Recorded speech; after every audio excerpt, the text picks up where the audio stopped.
La théorie du complot que je vais vous expliquer, vous n'en avez jamais entendu parler. C'est l'histoire d'une zone 51 à la française, sauf qu'on se trouve pas dans un coin perdu du Nevada, mais dans le Vaucluse.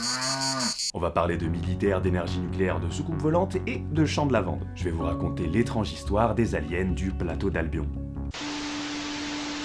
D'après vous, est-ce qu'il y a eu une soucoupe volante à Valençol? Moi je crois, parce que d'après les empreintes qui se sont produites sur le terrain de M. Masse, effectivement un engin s'est posé là-dessus.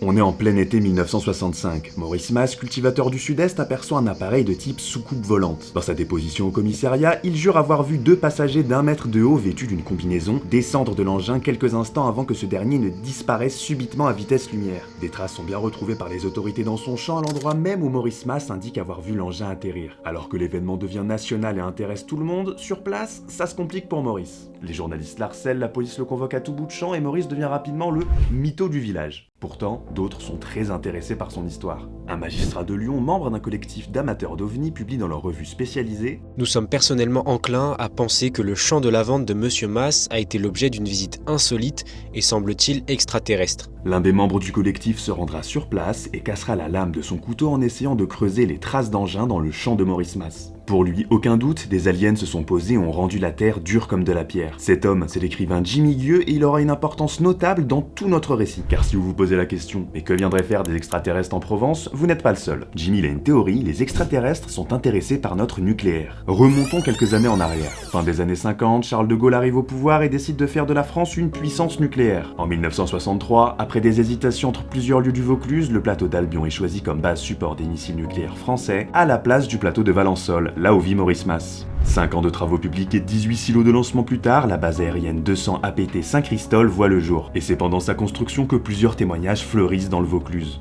On aperçoit une boule lumineuse par-ci, un objet volant par-là, tous documentés par notre très cher Jimmy Gueux. Alors Jimmy il a beaucoup de casquettes, mais toujours sur le même thème, les aliens. Il écrit des livres de science-fiction, il anime une émission de radio sur les ovnis et surtout, il est ufologue.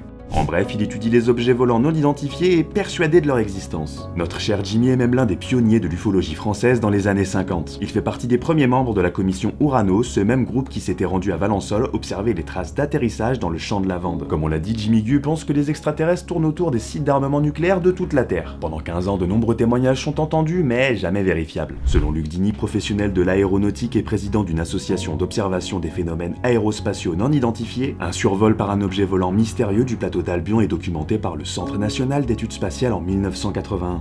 Un an auparavant, dans le village de Saint-Christol, à une dizaine de kilomètres du plateau, des commandos chargés de la surveillance du site ont observé pendant plusieurs heures des sphères lumineuses de couleur orangée qui bougeaient et se rapprochaient. Jimmy lui se fait un porte-parole de ces témoignages et ira jusqu'à les chercher lui-même. Et c'est toutes ces histoires qui amènent notre cher Jimmy à monter sa propre expédition, avec sa nouvelle association, l'Institut mondial des sciences avancées. Selon tout ce beau monde, chaque fois qu'un silo du plateau d'Albion est ouvert, 48 heures plus tard, un énorme vaisseau vient se stabiliser en altitude, larguant des appareils de reconnaissance. C'est ce que Jimmy raconte dans sa revue Le Monde Inconnu en 1985. Fort de ses certitudes, il décide de contacter le ministère de la Défense pour lui proposer un plan très simple, qu'on prévienne l'INSA avant chaque ouverture de silo pour voir de leurs yeux s'il y a un alien. C'est l'opération Rapa Nui, nom d'origine de l'île de Pâques, chère aux ufologues par ses mystères. Et surprenamment, il trouve une oreille attentive au cabinet militaire du ministère. Enfin, c'est ce que raconte Jimmy. L'ufologue aurait reçu l'appel d'un lieutenant-colonel du ministère lui demandant ses rapports d'observation. Le gradé pense que des militaires de la base un peu trop bavards auraient raconté des histoires d'aliens à Jimmy. Hors de question pour le traqueur d'OVNI de balancer ses sources. Ce qui ne l'empêche pas de continuer à négocier son projet, auquel il finira pour avoir comme réponse de la part du militaire un jour, mais plus tard. Cette réponse sera selon lui l'argument irréfutable que les autorités ne tiennent absolument pas à ce que la vérité éclate au grand jour. Dans l'écrit où il raconte cet échange, Jimmy explique cependant que le ministère ne manifesta pas le moindre doute sur la réalité physique du phénomène, contrairement à d'autres organismes d'État qui se penchent sur les questions d'OVNI de manière un peu plus sérieuse. C'est le cas du GEPAN, le groupe d'études et d'informations sur les phénomènes aérospatiaux non identifiés.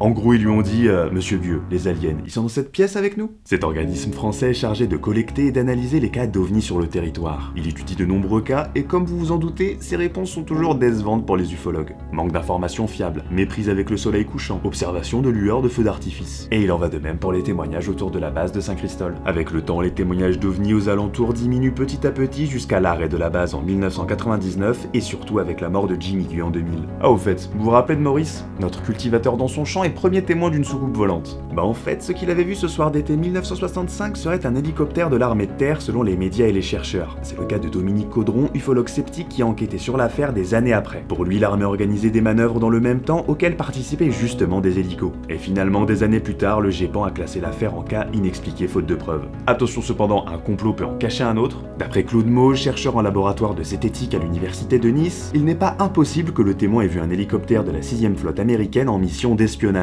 Les autorités françaises auraient préféré la théorie des petits hommes verts plutôt que d'admettre une incursion américaine sur le territoire en pleine guerre froide. De nos jours, la base militaire est devenue un centre d'écoute de la DGSE et les habitants de Valençol célèbrent encore l'histoire dans leur ville où des panneaux immortalisent cette rencontre du troisième type.